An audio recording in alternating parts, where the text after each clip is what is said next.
Lewis Hart for The Ring magazine. Always good to be joined with Richard Riakporhe here in Dubai, ahead of your fight with Tommy Welch on November 15th. Look, Richard, it's good to be seeing you. Deep into camp now, but how's things? How have you been? Yeah, I've been good.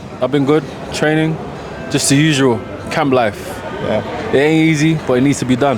Yeah. How is camp life now as a heavyweight? I know we was talking about it earlier, but how are you finding things? Yeah, it feels good. It feels good to be able to eat normally. I feel much healthier now. Training, moving the new weight, making sure everything is functional, explosive, powerful.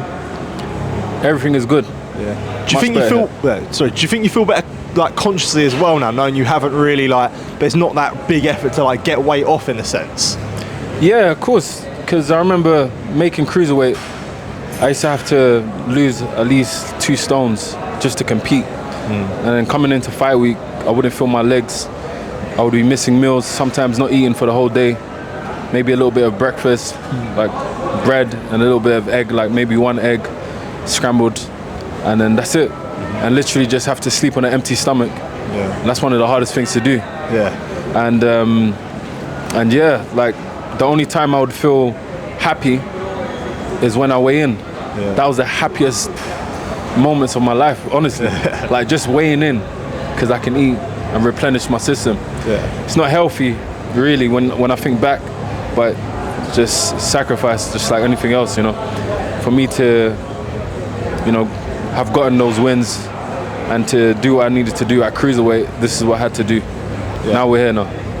And yeah, so there's been, I'd say over the past year or so, there's been a lot of change in your career, changing weight, changing trainer as well. I guess, how have you found that? Like, much needed, I guess, a fresh start in a sense? Yeah, it's kind of a fresh start. Training out in Scotland, training out in Dubai, with Billy Nelson now, was with Angel Fernandez prior. Different ways of training. I'm learning new things. And it's been a great experience for me, It's nothing that I'm not used to anyway. Like, I remember training up in Loughborough for a period of time, being out in the countryside. It's like a little village town, everything is slow. And then going to Green Girls to do the same thing. And then obviously moving to Dubai, being around here, training, doing the same thing. Just basically interchanging in between Scotland, Dubai, the UK, London, sorry. Yeah, so it's been interesting. You get different benefits. There's pros and cons in every place. Yeah, that's what I was going to say. Like, Scotland and Dubai, like 2 different places. Like, do you like that?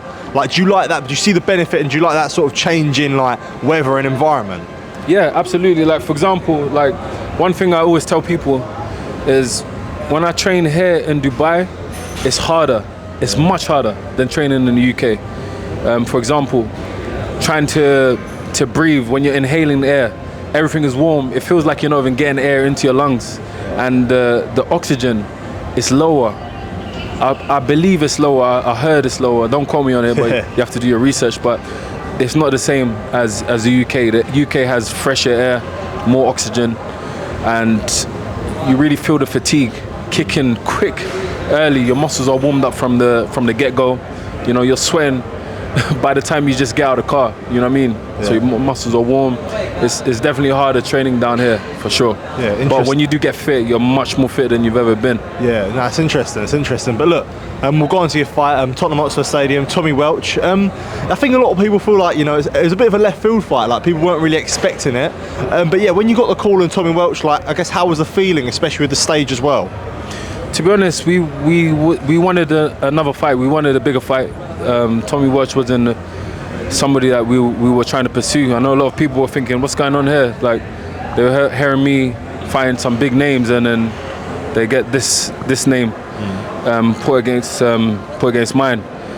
But it is what it is. Tommy's a fighter himself. I seen him in the ring. To be honest, I never heard of Tommy's name prior to this. Prior to me getting offered the fight with Tommy, Yeah. But it is what it is, you know what I'm saying? Yeah. Sometimes it happens like that, and I'm there to do a job. I got my ambitions at this weight. I know what I want to do, what I want to accomplish, and it's big things. So, just like, I don't know what Tommy has in mind, but I'm trying to go to the very top. You know what I'm saying? Just like I did at Cruiser, and knock these guys out. Serious. Yeah, as I say, like, and you look at someone like Tommy. I know you said you didn't know who he was, but also on another aspect, like, he's definitely going to come to win because it's a massive opportunity for him. So absolutely. that's an extra incentive for you, I guess you'd say. Yeah, absolutely. I never underestimate any fighter, but it's just funny because I know every single fighter, but I just never seen him fight, and I've never heard of his name before. And then, but it all made sense after a while because I think his dad was famous in boxing. Yeah, I don't know if he won any titles, but he was a name. Yeah. But I remember his face from seeing him around Chris Eubank's camp. That's all I remember. But I've never heard any pundits like mention his name or anything like that. And it just makes sense, you know, the son of the famous boxer getting opportunities. You know what I'm saying? And I checked his record. I don't think he's had a fight with anybody. You know, so it is what it is, man. You know, sometimes, you know what I call it? I call it the Nepo blessing. Yeah. Sometimes you get that blessing from your father. You know what I'm saying? Yeah. Whereas people like us, we had to make it from the mud. Yeah. You know what I'm saying? Yeah. If you knew how we got here, bro, you would understand, bro. You wouldn't believe it. I'm telling you, it's funny. But yeah, it is what it is, man. Congratulations to him for the opportunity. Yeah, because there was talk of Joe Joyce as well. From your understanding, like, was there definitely legs in you fighting Joe Joyce? Yeah, of course. We'll try. Trust me, we wanted some big names. You know, we ain't coming here to play around. Yeah. Let's just put it that way. Yeah. Okay. Yeah. Interesting.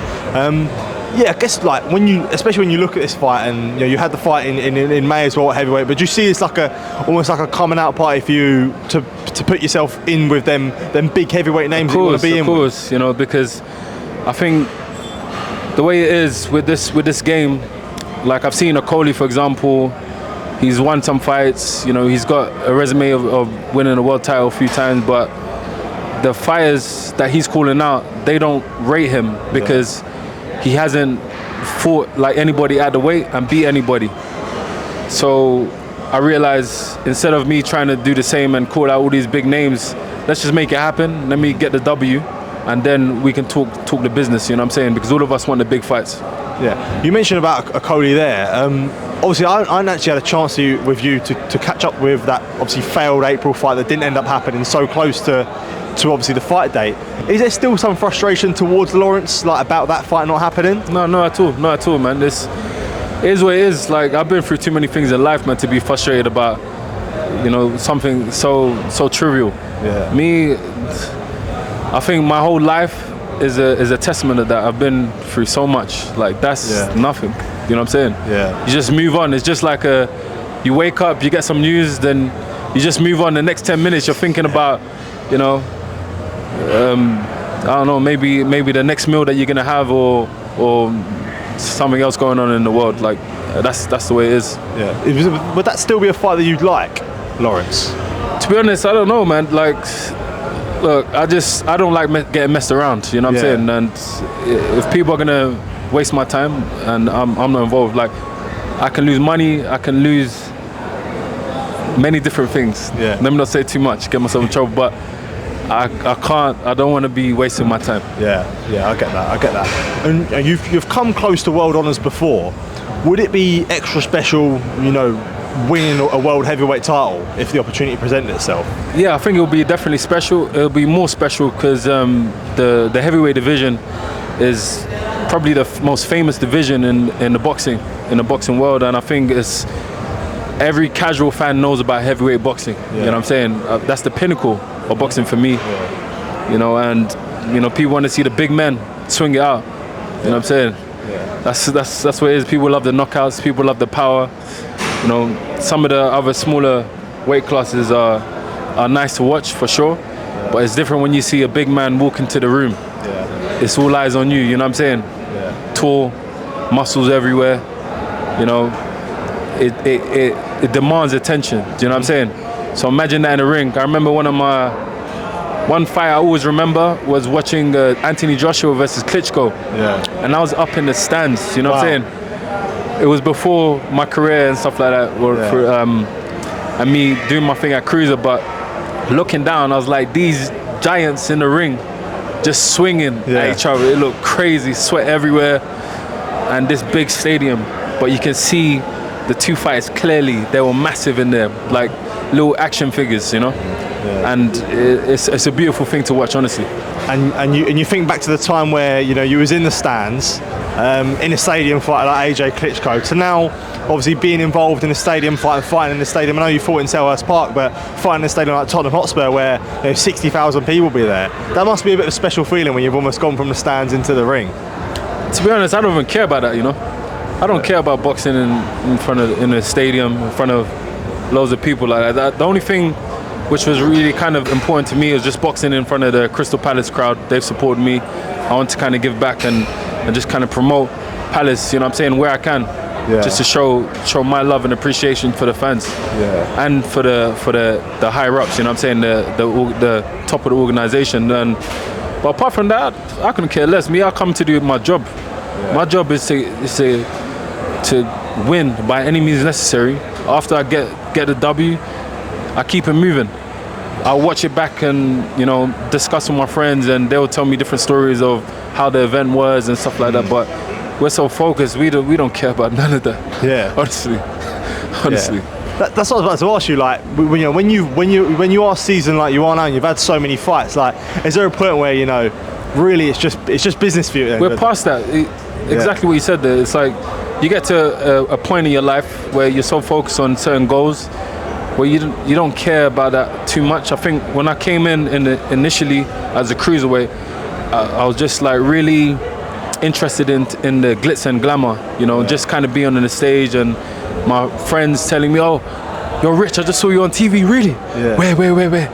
Like, I was just so gassed with that. Yeah. But after a while, you get older, you get more mature, and you understand, the more important things, I would say, the more important things. And it's not about all of that. It's about other things. It's about accomplishments. I got family, there's things and goals that I want to do to improve the situation of my family and stuff like that. So it's all of that stuff that is irrelevant to me now. Was that a hard adjustment, I guess, going from like caring about like the image to then just caring about like results, really? I don't know. I just think for me it just came across naturally. Yeah. After a while, before you want to be on a big stadium so everybody can see you. Of course you want to do that because you get paid more. It's more money, more opportunities, and I do enjoy it. But at the same time, I'm so focused on my job nowadays. That's all it is. I'm just focused on the job, so I don't think about these things as I did before. Yeah, okay, fair enough. And as a heavyweight, would you say you map out like a plan of where you want to be in like 12 or 18 months' time? Yeah, I think the heavyweight division is much different to the cruiserweight division. I think it's a lot to do with popularity, looks, the aesthetics of the fighter, and knockouts. One fight, you could be nobody. The next fight, you'll be a somebody. It all depends on the result. It all depends on how you look and positioning, ranking, and opportunities come like that. That's why people love the game. People love the heavyweight game. It's like a lottery ticket at the same time. You could be nobody today and then somebody tomorrow. Look at Andy Ruiz, for example. That's how it is, man. So you just have to keep on gunning, training, and just praying, hoping for the opportunity that it just all comes to plan. Yeah, and before I do let you go, I guess what can we expect on November 15th from the Midnight Train, Richard Riakporhe? Big fireworks, big bombs, and I want to give a big thanks to Turkey Al-Sheikh doing his thing, changing the boxing games forever. Like, I know a lot of people say the same thing. It's kind of cliche now, but honestly, prior to him coming in the game, a lot of things were very different. Yeah, a lot of fighters are making money, getting more opportunities, getting their names out there, and they're being given massive platforms, and it's only been 2 years since the man has been involved in the game. He deserves his credit. Yeah, good stuff. Look, Richard, appreciate the time and appreciate you letting us watch you train as well, and all the best for November 15th. Thank you very much. Cheers.